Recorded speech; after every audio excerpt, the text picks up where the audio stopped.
Hello दोस्तों, तो कैसे हैं आप सब। Welcome to my channel success junction, एक कदम सफलता की ओर। और हम लेकर के आ गए हैं आपके लिए static GK with current affairs, यानी कि स्टैटिक जीके के साथ साथ में हम आपको करंट अफेयर्स से भी रूबरू कराएंगे। ये सेशन बहुत ही मज़ेदार होने वाला है। देखिए क्यों, हम बताते हैं। देखिए, इस वीडियो के लास्ट में हम आपसे एक प्रश्न पूछेंगे जो इस वीडियो से ही जुड़ा होगा, तो वीडियो को बड़े ध्यान से देखिएगा क्योंकि कहीं ना कहीं वो प्रश्न इस वीडियो में से ही होगा। और प्रश्न का सही जवाब देने पर अगली वीडियो में आपका नाम सबसे पहले लिया जाएगा वीडियो के शुरू में। तो उम्मीद करते हैं आपका नाम सबसे पहले लिया जाए। इसके लिए आप पूरा का पूरा वीडियो बड़े ध्यान से ही देखेंगे और कमेंट में उस प्रश्न का जवाब जरूर देंगे। और ये सेशन इसलिए भी बहुत ही महत्वपूर्ण है क्योंकि इसमें हम प्रत्येक प्रश्नों की एक परत परत को खोल देंगे, यानी कि पूरी की पूरी जानकारी बाकायदा ट्रिक के साथ दी जाएगी हर एक प्रश्न की। तो आइए चलते हैं बिना समय गवाए static GK with current affairs के पहले प्रश्न पर। संयुक्त राष्ट्र संघ के वर्तमान महासचिव कौन हैं? ऑप्शन ए है एंटोनियो गुटेरेस, ऑप्शन बी है डेविड मालपास, ऑप्शन सी है ऐसा कावा और ऑप्शन डी है जॉनी बेरिस्टो। तो बताइए क्या होगा आपके हिसाब से इसका आंसर। आइए देख लेते हैं इसका आंसर। इसका आंसर है यानी कि एंटोनियो गुटेरेस जो हैं वो यहाँ पर संयुक्त राष्ट्र संघ के वर्तमान महासचिव हैं। तो आइए प्रयास करते हैं संयुक्त राष्ट्र संघ की एक एक परतों का खोलने का। पूरी की पूरी जानकारी हम आपको देंगे क्योंकि ये बहुत ही महत्वपूर्ण हो गया है, क्योंकि इसके जो हैं भाई साहब 75 वर्ष पूरे हुए हैं 2020 में इसकी स्थापना के। तो ये तो बहुत ही ज़्यादा महत्वपूर्ण हो गया है आपके लिए। देखिए, संयुक्त राष्ट्र संघ के वर्तमान महासचिव एंटोनियो गुटेरेस हैं। संयुक्त राष्ट्र संघ की स्थापना 24 अक्टूबर 1945 को हुई थी, इसलिए इस दिन संयुक्त राष्ट्र दिवस भी मनाया जाता है। 2020 में 75 वर्ष पूरे हुए हैं आपके यूएनओ के, तो बहुत ही ज़्यादा महत्वपूर्ण है आगामी रेलवे एनटीपीसी के लिए, ग्रुप डी के लिए। तो संयुक्त राष्ट्र संघ से जुड़ी जो भी जानकारी हो आप पूरा पढ़ लीजिए क्योंकि इससे संबंधित प्रश्न आपको मिलने वाले हैं आगे आने वाले सारी परीक्षाओं में। तो देखिए पूरी जानकारी और आगे लेते हैं। इसके पहले अध्यक्ष अमेरिकी राष्ट्रपति फ्रैंकलिन रूजवेल्ट थे, जो 3 बार अमेरिका के राष्ट्रपति बने हैं। अब आपके दिमाग में प्रश्न आ रहा होगा कि सर ये अमेरिका के राष्ट्रपति तो केवल 2 बार बन सकते हैं, 3 बार ये कैसे बन गए? तो आइए हम आपको बताते हैं। तो देखिए, जब ये राष्ट्रपति बने थे तो तब ये प्रावधान था कि 3 बार आप अमेरिका के राष्ट्रपति बन सकते हैं, लेकिन तीसरी बार जब इनका कार्यकाल था तो इनकी कार्यकाल के दौरान ही मृत्यु हो गई थी। तो इनकी मृत्यु के बाद से ही ये मतलब कि संशोधन कर दिया गया और सिर्फ 2 बार ही आप राष्ट्रपति बन सकते हैं अमेरिका के। तो इस बार 3 नवंबर को अमेरिका में फिर से चुनाव होने वाले हैं राष्ट्रपति के, और अपने भाई ट्रंप चचा मैदान में हैं इस बार भी, ठीक है। तो अगर आपके पास एनआरआई हो तो जाइएगा वोट देने के लिए, हाँ, अगर आप अमेरिका से ताल्लुक़ रखते हो तो। चलिए चलते हैं प्रश्न नंबर 2 की तरफ। प्रश्न नंबर 2 है आपके सामने आ गया है। 2011 की जनगणना के अनुसार इनमें से सबसे अधिक लिंगानुपात वाला राज्य कौन सा है? इसकी हम एक आपको बाकायदा बहुत ही मस्त ट्रिक देंगे, आप कभी भी नहीं भूलेंगे लिंगानुपात। पहले आइए इसके ऑप्शन देख लेते हैं। ऑप्शन ए है छत्तीसगढ़, ऑप्शन बी है तमिलनाडु, ऑप्शन सी है आंध्र प्रदेश और ऑप्शन डी है मणिपुर। तो बताइए कि क्या होगा इसका आंसर। आइए देखते हैं। इसका आंसर है बी, यानी कि देखिए जो ये 4 दिए हैं इसमें से ही आपसे पूछा जा रहा है। वैसे तो नंबर 1 पर केरल है, पर केरल को हमने गायब कर दिया है क्योंकि हमें पता था कि केरल तो आप सबको पता है, लेकिन बाकी के इन 4 में से पहले नंबर पर कौन है ये आपसे पूछा गया है। इसका आंसर बी यानी कि तमिलनाडु इसमें से प्रथम स्थान पर है। तो आइए पूरी जानकारी लेते हैं इस प्रश्न के बारे में। तो देखिए, सबसे अधिक लिंगानुपात तमिलनाडु में, पहले स्थान पर केरल राज्य है। सबसे अधिक लिंगानुपात वैसे किसका है? केरल का है। कितना? 1084। और भारत में एकमात्र ऐसा राज्य है जिसका लिंगानुपात 1000 से ज़्यादा है, और कोई भी राज्य ऐसे नहीं है जिनका लिंगानुपात 1000 से ज़्यादा हो। तो ये बात भी आप दिमाग में रखिएगा। एक एक पॉइंट टू पॉइंट हम आपको पूरी जानकारी देंगे इस प्रश्न से संबंधित। देखिए इसको याद करने की ट्रिक कौन सी, तो आइए हम आपको ट्रिक से रूबरू कराते हैं। वो ट्रिक आपके दिमाग में छप जाएगी, तो इससे संबंधित कोई भी पहला पूछ ले, दूसरा पूछ ले, चौथा पूछ ले, 5वां पूछ ले, कोई भी प्रश्न गलत नहीं होने वाला है। देखिए, कल तक आधी मणि छत पर थी। आपको यही एक लाइन याद करनी है कि भाई यार कल तक आधी मणि छत पर थी, सुबह कहाँ गायब हो गई? ठीक है, तो देखिए अब इसको याद कैसे करें। तो कल से हो गया आपका केरल, तक से हो गया तमिलनाडु, आदि से हो गया आंध्र प्रदेश और मणि से हो गया मणिपुर और छत्त से हो गया छत्तीसगढ़। तो 1 2 3 4 और 5 आपके याद हो गए हैं। तो आपसे अगर क्रम में लगाने को पूछ लेता है यूपीएससी या यूपीपीसीएस से पूछते हैं कि क्रम में लगाइए, तो आप क्रम में लगा देंगे, कोई दिक्कत नहीं है। पांचवा पूछते हैं पांचवा बता दो, दूसरा पूछते हैं दूसरा बता दो। तो मतलब कि आप इस ट्रिक की सहायता से पूरा बता सकते हैं, पूरी जानकारी दे सकते हैं कि कल तक आधी मणि छत पर थी। उम्मीद करते हैं यह ट्रिक आपको पसंद आई होगी। अगर पसंद आई हो तो ऊपर लाइक का बटन दिख रहा होगा, अभी व्हाइट है उसको ब्लू कर दीजिए, यानी कि क्लिक कर दीजिए उस पर लाइक पर, तो वो ब्लू हो जाएगा और लाइक की संख्या बढ़ा दीजिए। तो हमने शुरू में आपसे बोला था, बात ध्यान में है ना, हम आपसे एक प्रश्न पूछेंगे, पूरी वीडियो को गौर से देखिएगा, इसी में उसका आंसर छुपा रहेगा और कमेंट में आंसर देने पर आपका नाम कल वीडियो के शुरू में लिया जाएगा। तो आइए चलते हैं अगले प्रश्न की तरफ। अगला प्रश्न आपके सामने आ रहा है, तो देखिए आपके सामने यह प्रश्न आ गया है, एलपीजी में मुख्यतः कौन सी गैस होती है। इसके लिए भी हम आपको एक बेहतरीन सी ट्रिक देने वाले हैं। ऑप्शन ए है methane plus ethane, option B है methane plus propane, option C है प्रोपेन प्लस ब्यूटेन और ऑप्शन डी है मीथेन प्लस ब्यूटेन। तो आप बताइए कि क्या होगा इसका आंसर। आइए देख लेते हैं इसका आंसर। इसका आंसर है सी, यानी कि प्रोपेन प्लस ब्यूटेन होता है एलपीजी में। तो आइए इसकी ट्रिक से रूबरू कराते हैं, पूरी जानकारी देते हैं इस प्रश्न के बारे में। तो देखिए ये आ गई आपकी ट्रिक और ये आ गया आपका डिस्क्रिप्शन। एलपीजी में ब्यूटेन और प्रोपेन गैस भरी होती है। इसको याद करने की ट्रिक इस प्रकार है, देखिए सिलेंडर में से गैस निकलेगी तो भाई बीपी बढ़ जाएगा। इसकी गंध मालूम करने के लिए इसमें मरकैप्टम मिला देते हैं, भाई क्या होगा, बीपी बढ़ जाएगा। और अगर बीपी ज़्यादा बढ़ गया तो भाई मर भी जाओगे। ठीक है, मतलब ऐसा हम क्या, मतलब आपको ट्रिक से याद करना है भाई, यार इसको दिल पे मत लो। हाँ ठीक है, तो देखिए अब इसमें एक ट्रिक कैसे बन रही है। तो बीपी बढ़ जाएगा, ठीक है, और हमने आंसर में क्या देखा है कि कौन कौन सी गैस होती हैं, प्रोपेन और ब्यूटेन। तो ब्यूटेन प्लस प्रोपेन, यानी कि बी से हो गया आपका ब्यूटेन और पी से हो गया आपका प्रोपेन। तो भाई सिलेंडर में से गैस निकलेगी तो बीपी बढ़ जाएगा। और इसकी गंध मालूम करने के लिए क्या करते हैं, उसमें मरकैप्टम मिला देते हैं। तो अगर बीपी ज़्यादा बढ़ेगी तो मर भी सकता है इंसान, तो वहाँ से याद रखेंगे आप मरकैप्टम। तो बीपी बढ़ जाएगा, यानी कि ब्यूटेन प्लस प्रोपेन और मिलाते क्या है, मरकैप्टम। उम्मीद करते हैं ये ट्रिक भी आपको पसंद आई होगी। तो चलते हैं अगले प्रश्न की तरफ। पूरे विस्तार से जानकारी दी जाएगी आपको हर प्रश्न की, एक भी प्रश्न आपका गलत नहीं होने वाला है। आगामी जो एनटीपीसी आने वाली है, ग्रुप डी आने वाली है, उसके बाद जेल वार्डन का एग्जाम आने वाला है यूपी में, यूपीएसआई आने वाली है। ठीक है, प्रश्न नंबर 4 आपके सामने आ रहा है, बैलिस्टिक मिसाइल के जन्मदाता कौन हैं। बहुत ही महत्वपूर्ण प्रश्न है ये। ऑप्शन ए है अल्फ्रेड नोबेल, ऑप्शन बी है Werner von Braun, option C है एडवर्ड टेलर और ऑप्शन डी है इनमें से कोई नहीं। तो बताइए कौन है बैलिस्टिक मिसाइल के जन्मदाता। आइए देखते हैं इसका आंसर। इसका आंसर बी, यानी कि वर्नर वॉन ब्रॉन इसके सही आंसर है, यानी कि बैलिस्टिक मिसाइल के जन्मदाता हैं। तो आइए पूरी जानकारी लेते हैं इस प्रश्न के बारे में। तो देखिए ये देखिए आपका आ गया डिस्क्रिप्शन। वर्नर वॉन ब्रॉन को बैलिस्टिक मिसाइल का जन्मदाता कहा जाता है। इन्होंने विश्व युद्ध 1939 से 45 के बीच में जो विश्व युद्ध हुआ था, तो उसमें क्या किया था, एक कम मारक क्षमता वाली मिसाइल का निर्माण किया था। इन्हें रॉकेट विज्ञान का जनक भी कहा जाता है। होता नहीं, रॉकेट विज्ञान बहुत ही कठिन होता है, कहते नहीं है तुमने तो इस विषय को ऐसे बना दिया जैसे कतई रॉकेट विज्ञान सा हो गया है ये ना। तो ऐसा क्यों कहते हैं, क्योंकि रॉकेट विज्ञान जो है ना बहुत ही कठिन होता है। तो रॉकेट विज्ञान का जन्मदाता कौन है, Werner von Braun. Ballistic missile के जन्मदाता कौन है, वर्नर वॉन ब्रॉन। कब इन्होंने निर्माण किया था, तो 1939 से 45 के बीच में कम मारक क्षमता वाली मिसाइल का यहाँ पर निर्माण किया था इन्होंने। तो अब आपको समझ में आ गया होगा कि कोई भी प्रश्न यहाँ से पूछ ले, कितना भी कठिन प्रश्न पूछ ले, देखिए प्रश्न आपके कठिन ही आने वाले हैं, ये बात आप दिमाग से निकाल दीजिए कि आपसे सरल प्रश्न पूछे जाएंगे एनटीपीसी में। भाई 2.5 करोड़ फॉर्म भरे गए हैं, अब अपने आप ही हिसाब लगा लीजिए कितनी वैकेंसी और कितने फॉर्म है और एक वैकेंसी पे कितना बंदा इस पर यहाँ पर फाइट कर रहा है।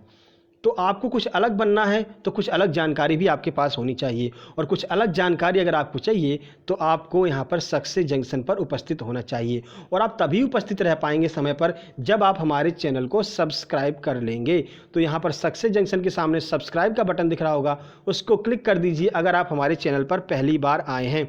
और अगर आपने सब्सक्राइब कर लिया है तो कोई दिक्कत ही नहीं है, आप हमारी फैमिली का हिस्सा बन चुके हैं। अब आपके कोई भी प्रश्न गलत नहीं होने वाला है, चाहे वो हिंदी हो, विज्ञान हो, साइंस हो या स्पोर्ट जीके हो। हर बात से आप बिल्कुल निश्चिंत रहिए, आपके बहुत ही अच्छे अंक आने वाले हैं आगामी परीक्षाओं में। तो चलते हैं अगले प्रश्न की तरफ। अगला प्रश्न आपके सामने आ रहा है, भाई वीडियो को गौर से देखते रहना, क्योंकि प्रश्न इसमें से ही पूछा जाएगा लास्ट में। तो देखिए, हाल ही में पशु विनिमय में कार्यक्रम के तहत हंटिंग चीता को लाने वाला देश का दूसरा चिड़ियाघर कौन सा बन गया है। देखिए, हंटिंग चीता जो है वो भारत में नहीं पाया जाता, इसकी कमी है भारत में। तो हम क्या करते हैं, दूसरे देश को अपने यहाँ की कुछ चीज़ें भेजते हैं, कुछ चीज़ें वहाँ से लेते हैं, ये विनिमय प्रणाली कहलाती है। तो विनिमय प्रणाली के तहत हमने जो हंटिंग चीता कहाँ से मंगाया है वो भी हम आपको बताएंगे, और कौन सा चिड़ियाघर लेकर के आया है जो दूसरा बन गया है वो भी हम आपको बताएंगे। ऑप्शन ए है हैदराबाद चिड़ियाघर, ऑप्शन बी है गांधी प्राणी उद्यान ग्वालियर, ऑप्शन सी है मैसूर चिड़ियाघर और ऑप्शन डी है इंदौर चिड़ियाघर। तो आइए देख लेते हैं इसका आंसर। इसका आंसर है सी, यानी कि मैसूर चिड़ियाघर सही आंसर है इसका। तो आइए पूरी जानकारी लेते हैं इस प्रश्न के बारे में। तो देखिए, ये रहा आपका प्रश्न। अभी हाल ही में साउथ अफ्रीका से पशु विनिमय कार्यक्रम के तहत हंटिंग चीता को लाने वाला देश का दूसरा चिड़ियाघर मैसूर चिड़ियाघर बन गया है। वहीं पहला चिड़ियाघर आपका हैदराबाद चिड़ियाघर था। तो ठीक है, तो कहाँ से लाया है, साउथ अफ्रीका से लाया गया है। ये बात भी आप ध्यान में रखिए, जनरल नॉलेज का प्रश्न है, ये आपसे पूछा जा सकता है। ठीक है, तो चिड़ियाघर कौन सा बन गया, मैसूर चिड़ियाघर बन गया है, हमने आपको बता ही दिया है। तो चलते हैं अगले प्रश्न की तरफ। तो अगला प्रश्न आपके सामने आ रहा है, आइए देखते हैं। तो प्रश्न नंबर 6 आपके सामने आ चुका है। देखिए, एक संकल्प बुजुर्गों के नाम किस राज्य सरकार द्वारा चालू की गई योजना है। देखिए, योजनाओं पर ज़्यादा गौर कीजिए, क्योंकि कोरोना के टाइम पर जो योजनाएं चली हैं तो वो योजनाएं तो आपकी परीक्षा में आने वाली हैं। ऑप्शन ए है उत्तर प्रदेश, ऑप्शन बी है मध्य प्रदेश, ऑप्शन सी है ओडिशा और ऑप्शन डी है बिहार। तो बताइए क्या होगा इसका आंसर, आइए देखते हैं। इसका आंसर बी, यानी कि मध्य प्रदेश सरकार द्वारा एक संकल्प बुजुर्गों के नाम चालू किया गया है। क्यों चालू किया गया, देखिए कोरोना के टाइम पे आपको यहाँ पर बताया गया था कि 60 साल से अधिक उम्र के जो भी बुजुर्ग हैं उनकी देखभाल की बहुत ही ज़्यादा ज़रूरत है, क्योंकि कोरोना वायरस उनके ऊपर ज़्यादा इफेक्ट करता है। ठीक है, तो जैसे हमने आपको पहले ही बताया था कोरोना वायरस का क्या नाम है, सबसे पहली वीडियो याद कीजिए, कोरोना वायरस का क्या नाम है भाई। कोरोना वायरस का नाम कोरोना नहीं है, ओरिजिनल नाम कुछ और है। जैसा आपका घर का नाम कुछ होता है और स्कूल का नाम कुछ होता है, तो क्या नाम है हम आपको बता देते हैं। ये प्रश्न नहीं है, प्रश्न तो इस वीडियो से ही होगा। ये प्रश्न नहीं आप सोच रहे हम ये प्रश्न पूछने वाले हैं, ये प्रश्न नहीं है, ये तो हम आपको पहले ही बता चुके हैं।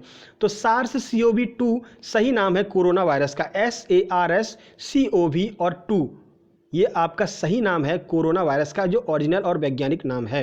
कोई भी आपसे पूछे या आप भी किसी से पूछ करके देख सकते हैं। इसका आंसर हो गया मध्य प्रदेश। तो आइए इस प्रश्न के बारे में पूरी जानकारी लेते हैं।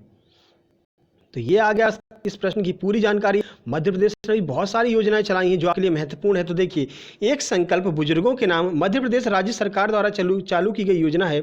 मध्य प्रदेश सरकार द्वारा अन्य बहुत सी महत्वपूर्ण योजनाएं चालू की गई हैं, जैसे कि नमस्ते ओरछा कार्यक्रम, तो उसके बाद में रोको टोको कार्यक्रम, इंतजार आपका पर्यटन के लिए और FIR आपके द्वार। देखिए, कोरोना के टाइम पर एक FIR आपके द्वार चालू की गई थी कि क्या है कि कोई जैसे घटना हो जा रही हो और FIR लिखाने आप थाने तक नहीं जा पा रहे हैं, तो आप कॉल कर देंगे और 100 नंबर के साथ ही साथ में FIR भी आपकी लिख जाएगी। यानी कि FIR आपके द्वार किसने चालू की है, मध्य प्रदेश ने। तो चलते हैं अगले प्रश्न की तरफ। इंतजार आपका, तो ये भी जो है पर्यटन के लिए, क्योंकि देखिए कोरोना के टाइम पर पर्यटन यहाँ पर बहुत ही कमज़ोर हो गया था, पर्यटन के लिए लोग नहीं आ पा रहे। हाँ, हमने आपको पहले ही बताया है मध्य प्रदेश नदियों का मायका, सबसे ज़्यादा पर्यटन की दृष्टि से महत्वपूर्ण मध्य प्रदेश है। बहुत सारी चीज़ें हमने आपको मध्य प्रदेश के बारे में बताई हैं। सोया प्रदेश, सोयाबीन का सबसे अधिक उत्पादन मध्य प्रदेश। ठीक है, नमस्ते ओरछा कार्यक्रम मध्य प्रदेश। तो ये सारी जानकारियाँ आपको हमने प्रीवियस वीडियो में दी हैं, जहाँ भी मध्य प्रदेश आता है। मुख्यमंत्री शिवराज सिंह चौहान, और भोपाल आपका यहाँ की राजधानी है। और सबसे स्वच्छ शहर, चौथी बार देश में सबसे स्वच्छ शहर का स्थान फिर से काबिज किया है। यहाँ पर फिर से काबिज है आपका इंदौर, पहले स्थान पर काबिज है लगातार चौथी बार इंदौर। तो बहुत सारी चीज़ें यहाँ पर मध्य प्रदेश से संबंधित महत्वपूर्ण हैं। तो मध्य प्रदेश को एक बार जरूर पढ़ करके जाइएगा आगामी परीक्षाओं के लिए। तो चलते हैं अगले प्रश्न की तरफ। अगला प्रश्न आपके सामने आ रहा है, ये भी बहुत ही महत्वपूर्ण प्रश्न है कि हाल ही में किस क्रिकेटर को खेल रत्न पुरस्कार 2020 से सम्मानित किया गया है। देखिए, राजीव गांधी खेल रत्न पुरस्कार बहुत ही महत्वपूर्ण बन जाएगा स्पोर्ट जी के। वैसे तो हमने आपको कप और ट्रॉफियों को याद कराने का कहानी कॉन्सेप्ट दिया है। 3 कप और ट्रॉफियां हम 3 खेलों की याद करा चुके हैं बाकायदा कहानी के माध्यम से। सिर्फ 10 मिनट की कहानी सुनाई है और पूरी की पूरी कप और ट्रॉफियां आपको याद हो गई हैं। चेक करना हो डिस्क्रिप्शन बॉक्स में हम इसकी लिंक भी दे देंगे। तो यहाँ पर क्या है कि पुरस्कार पूछे हैं आपसे, तो राजीव गांधी खेल रत्न पुरस्कार इनमें से किस क्रिकेटर को दिया गया है। ऑप्शन ए है जसप्रीत बुमराह, ऑप्शन बी है रोहित शर्मा, ऑप्शन सी है महेंद्र सिंह धोनी और ऑप्शन डी है विराट कोहली। तो बताइए क्या होगा इसका आंसर, आइए देखते हैं। बी यानी कि रोहित शर्मा, जी हाँ, द हिटमैन शर्मा, इनको दिया गया है राजीव गांधी खेल रत्न पुरस्कार 2020। तो अन्य किन खिलाड़ियों को दिया गया है वो भी हम आपको बताएंगे और कुछ अतिरिक्त जानकारी देंगे राजीव गांधी खेल रत्न पुरस्कार से संबंधित। आइए देखते हैं। तो देखिए, हाल ही में क्रिकेटर रोहित शर्मा को राजीव गांधी खेल रत्न पुरस्कार से सम्मानित किया गया। इन्हीं के साथ साथ मनिका बत्रा टेबल टेनिस के लिए, उसके बाद में मरियप्पन को पैरा एथलीट के लिए, विनेश फोगाट को रेसलिंग के लिए, रानी रामपाल को हॉकी के लिए भी यहाँ पर राजीव गांधी खेल रत्न पुरस्कार 2020 से सम्मानित किया गया है। अब देख लीजिए, ये जो खिलाड़ी आपके सामने आए हैं ये बहुत ही महत्वपूर्ण हो जाते हैं जब आपसे ये पूछा जाता है कि मान लीजिए उन्होंने पूछ लिया कि मरियप्पन इनमें से किस खेल से संबंधित हैं, और आपको 4 ऑप्शन दे देंगे, उसमें से आपको आंसर पिक करना होगा। तो इस तरह से आपको एक प्रश्न में 5 से 6 जानकारी, हम पूरे प्रश्न की जो है परतें खोल देंगे, जो हमने शुरू में आपसे बोला था। तो एक प्रश्न में 5 से 6 प्रश्नों की जानकारी आपको दी जाएगी। तो चलते हैं अगले प्रश्न की तरफ। ये प्रश्न आपका क्लियर हो चुका होगा, ध्यान से पढ़ लीजिए क्योंकि प्रश्न आपसे इसी वीडियो में से पूछा जाएगा, बाहर से प्रश्न नहीं पूछा जाएगा। तो आइए देखते हैं प्रश्न नंबर 8। हाल ही में खबरों में रही आयु रक्षा किसकी पहल है? ऑप्शन ए है दिल्ली पुलिस, ऑप्शन बी है अखिल भारतीय आयुर्वेद संस्थान, ऑप्शन सी है 1 और 2 दोनों, और ऑप्शन डी है उपरोक्त में से कोई नहीं। तो आइए देखते हैं प्रश्न, इसका आंसर देखते हैं 1 और 2, यानी कि हाल ही में खबरों में रही आयु रक्षा जो है वो आपकी दिल्ली पुलिस और अखिल भारतीय आयुर्वेद संस्थान दोनों के द्वारा यहाँ पर चालू की गई है मिलकर के। तो ये पूरी जानकारी देंगे हम इस प्रश्न के बारे में आपको। आइए देखते हैं। आयु रक्षा पहल दिल्ली पुलिस और अखिल भारतीय आयुर्वेद संस्थान के द्वारा चालू की गई है। इसमें दिल्ली पुलिस के जवानों में इम्यूनिटी बढ़ाने के लिए आयुर्वेदिक किट प्रदान की जाएगी। तो देखिए, आयुर्वेद संस्थान जो है भारत का और दिल्ली पुलिस ने मिलकर के ये पहल चालू की। तो यहाँ पर क्या होगा कि जो दिल्ली पुलिस के जवान हैं कोरोना के टाइम पर अपना बेफिक्र होकर के काम कर सकें, उसके लिए उन्हें इम्यूनिटी बढ़ाने के लिए एक किट प्रदान की जाएगी। उसमें कुछ ड्रिंक्स होंगी, कुछ फ्रूट्स होंगे ऐसे कि जिनके माध्यम से इम्यूनिटी आपकी बनी रहेगी। क्योंकि जो है, जो पुलिस वाले हैं, जो भी पुलिस के जवान हैं, वही सबसे ज़्यादा संपर्क में रहे, पुलिस के जवान और डॉक्टर सबसे ज़्यादा संपर्क में रहे हैं कोरोना वायरस के खिलाफ। सबसे अधिक लड़ाई जो है इन लोगों ने ही की है। तो आइए चलते हैं प्रश्न नंबर 9 की तरफ। प्रश्न नंबर 9 देखिए, ये जो आयोजन किए जाते हैं भारत देश में आपके लिए बहुत ही महत्वपूर्ण बन जाएंगे कि एरो इंडिया का 13वां संस्करण 3 से 7 फरवरी 2021 तक किस शहर में आयोजित किया जाएगा। तो आयोजित होने वाला है, तो ये आपके लिए बहुत ही महत्वपूर्ण हो जाता है कि IBPS बैंक का जो मेंस होने वाला है उसके लिए महत्वपूर्ण है। रेलवे तो इसको कवर करने ही करने वाला है, साथ ही साथ में जो SSR नेवी और इंडियन आर्मी का जो भी एग्जाम होने वाला है आपका, उसमें भी ये प्रश्न आपसे पूछा जा सकता है। ऑप्शन ए है बेंगलुरु, और उसके बाद अन्य ऑप्शन देख लेते हैं। ऑप्शन बी है चेन्नई, ऑप्शन सी है महाराष्ट्र, और ऑप्शन डी है दिल्ली। तो आइए आंसर देख लेते हैं। इसका आंसर है ए, यानी कि बेंगलुरु में यहाँ पर आयोजित किया गया है एरो इंडिया। तो देखिए, यात्री विमानों का एशिया का सबसे बड़ा शो एरो इंडिया का 13वां संस्करण 3 से 7 फरवरी के बीच बेंगलुरु में आयोजित किया जाएगा। पूरे एशिया का सबसे बड़ा शो है ये आपका यात्री विमानों के लिए। एरो इंडिया 3 से 7 फरवरी के बीच बेंगलुरु में आयोजित किया जाएगा। तो पूरी जानकारी रखिए, 3 से 7 फरवरी के बीच कहाँ पर? बेंगलुरु में। क्या है? यात्री विमानों का, ये यात्री विमानों के प्रोग्राम ये संबंधित है। ठीक है, उम्मीद करते हैं यह प्रश्न क्लियर होगा। तो चलते हैं प्रश्न नंबर 10 की तरफ। प्रश्न नंबर 10 आपके सामने आ रहा है, कश्मीरी केसर को GI टैग का दर्जा मिला है। इसकी खेती कश्मीर में कहाँ की मिट्टी में की जाती है? देखिए, कश्मीरी केसर है तो कश्मीर में ही खेती होगी, मगर कश्मीर में भी किसकी मिट्टी में की जाती है? कहाँ की मिट्टी में सबसे ज़्यादा ये उपजाऊ है कश्मीरी केसर? तो ऑप्शन ए है अनंतनाग के मैदान, ऑप्शन बी है करेवा हाईलैंड्स, ऑप्शन सी है बारामूला, और ऑप्शन डी है उधमपुर। तो आइए देखते हैं इसका आंसर। इसका आंसर है बी, यानी कि करेवा हाईलैंड्स जो है उस पर खेती की जाती है कश्मीरी केसर की, जिसको कि GI टैग दिया गया है। तो देखते हैं पूरी जानकारी इस प्रश्न के बारे में। तो देखिए, यहाँ पर हमने आपको बता ही दिया कि केसर को GI टैग मिला है कश्मीरी केसर को, और इसकी खेती करेवा हाईलैंड्स में की जाती है जो कि जम्मू कश्मीर में स्थित है। प्रश्न नंबर 11 आपके सामने आया है, आइए देखते हैं। तो ब्राज़ील ने अब तक कितनी बार फीफा वर्ल्ड कप जीता है?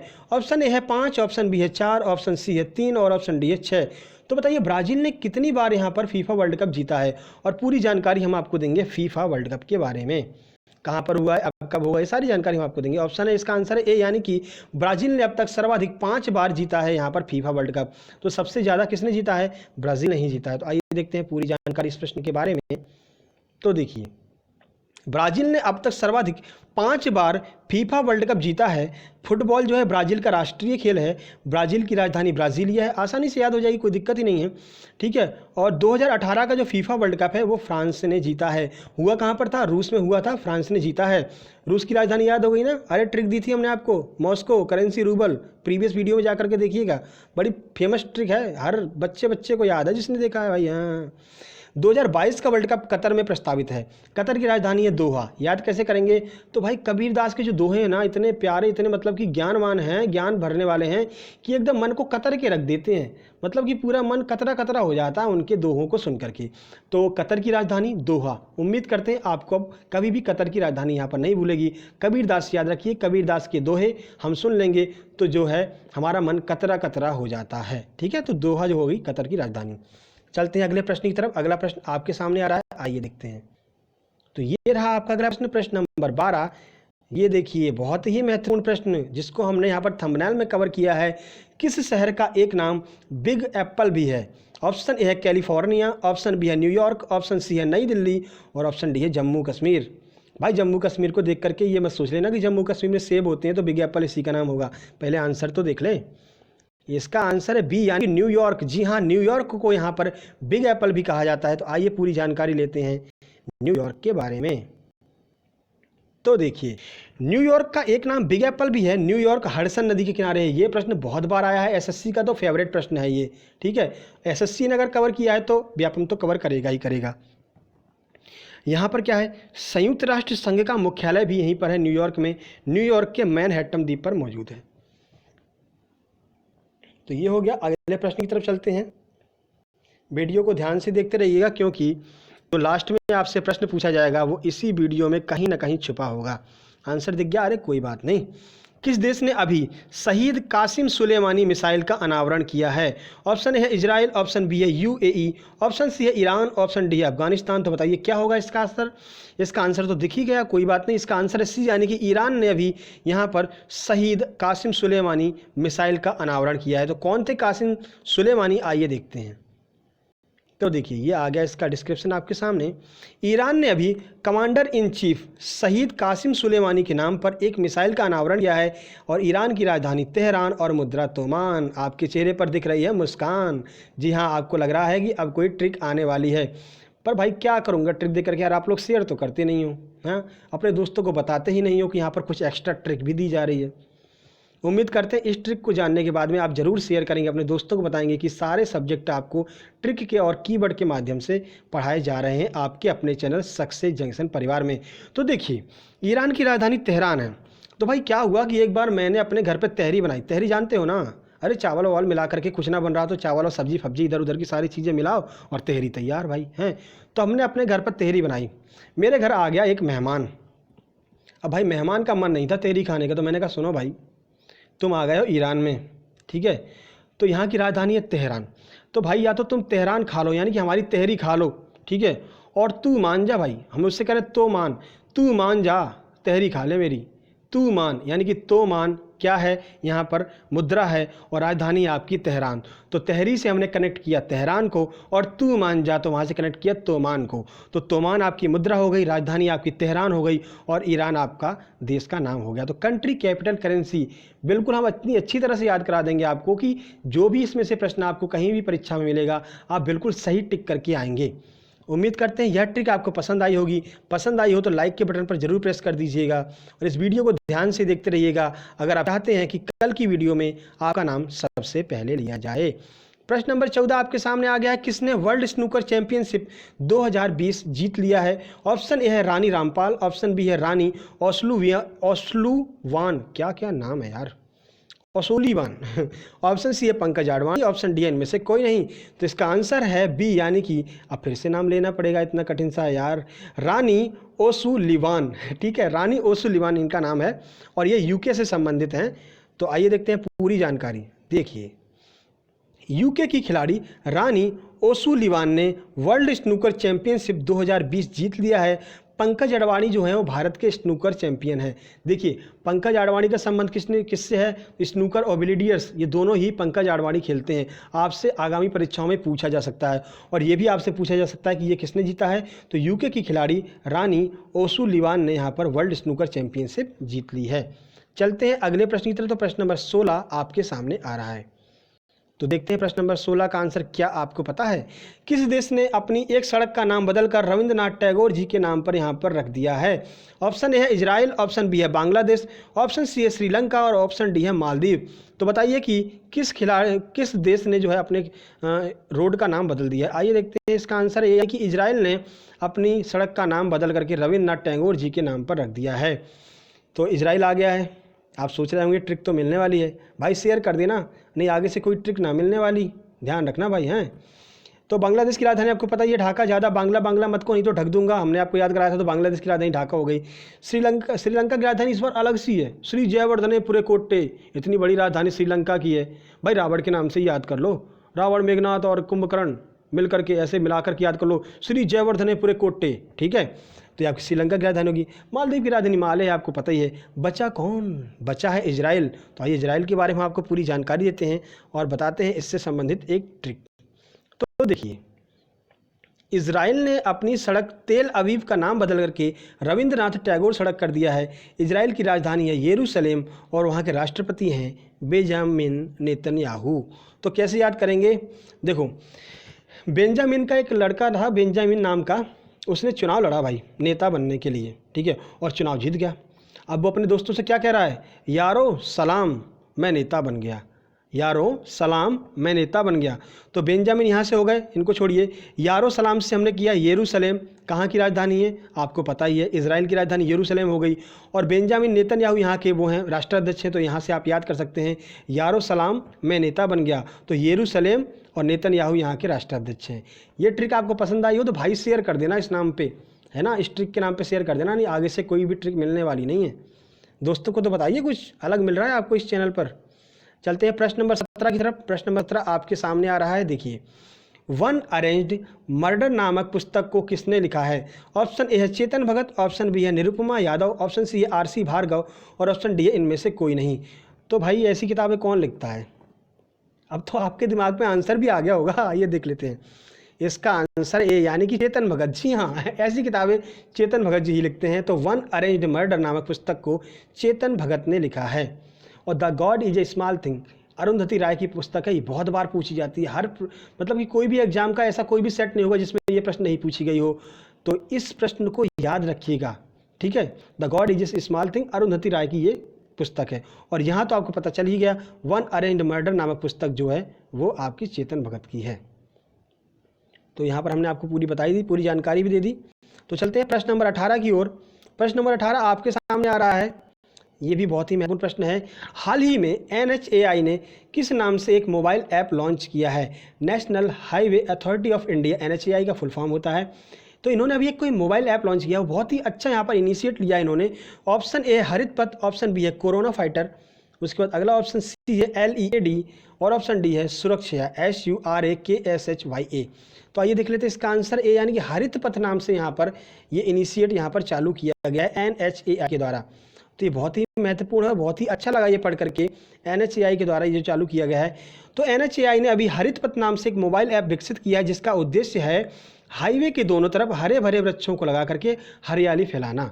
यानी कि अब अगर आप हाईवे से जा रहे हैं तो उसके दोनों तरफ इतने वृक्ष लगे रहेंगे कि बड़ी हरियाली का यहाँ पर आपको सुकून मिलेगा। यहाँ पर मतलब कि ठंडी हवा आपको महसूस होगी, आप बिल्कुल कांच खोल करके चल सकते हैं, AC की ज़रूरत नहीं पड़ेगी आपको। ऐसा यहाँ पर प्रयास NHAI के द्वारा किया गया है।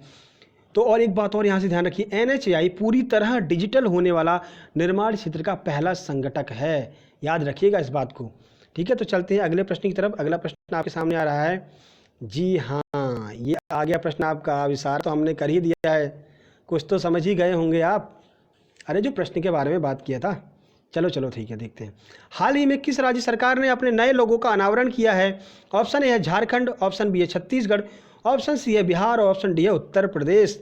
तो आइए देखते हैं इसका आंसर ए यानी कि झारखंड सरकार ने यहाँ पर एक नए लोगों का यहाँ पर अनावरण किया है। तो आइए देखते हैं पूरी जानकारी, गौर से देखिएगा इस प्रश्न को, आइए देखते हैं इसकी जानकारी। जी हाँ, झारखंड ने अपने राज्य के नए लोगों का अनावरण किया है। इस लोगों में 24 हाथी 24 पलाश के फूल का जिक्र किया गया है। हाथी झारखंड का राजकीय पशु है। चलो अब समझ गए होगे। प्रश्न नंबर 20 की तरफ चलते हैं। प्रश्न नंबर 20 आपके सामने आ रहा है, आइए देखते हैं।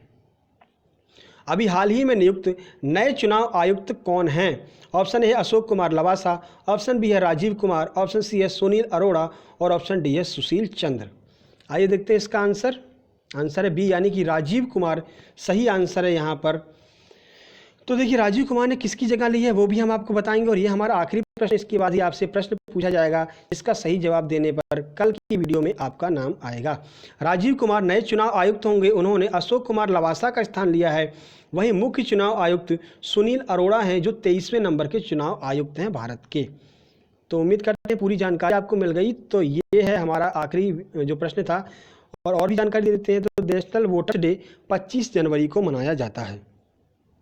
तो ये थी हमारी वीडियो। आपको कैसी लगी हमको ज़रूर बताइएगा और अपने दोस्तों को भी बताइए कि कुछ अलग चाहिए तो सक्सेस जंक्शन पर जरूर आइए, शेयर जरूर कर दीजिएगा। और अगर आप पहली बार आए हैं तो सब्सक्राइब कर दीजिएगा। हाँ हमें पता है आप इंतजार कर रहे हैं प्रश्न का।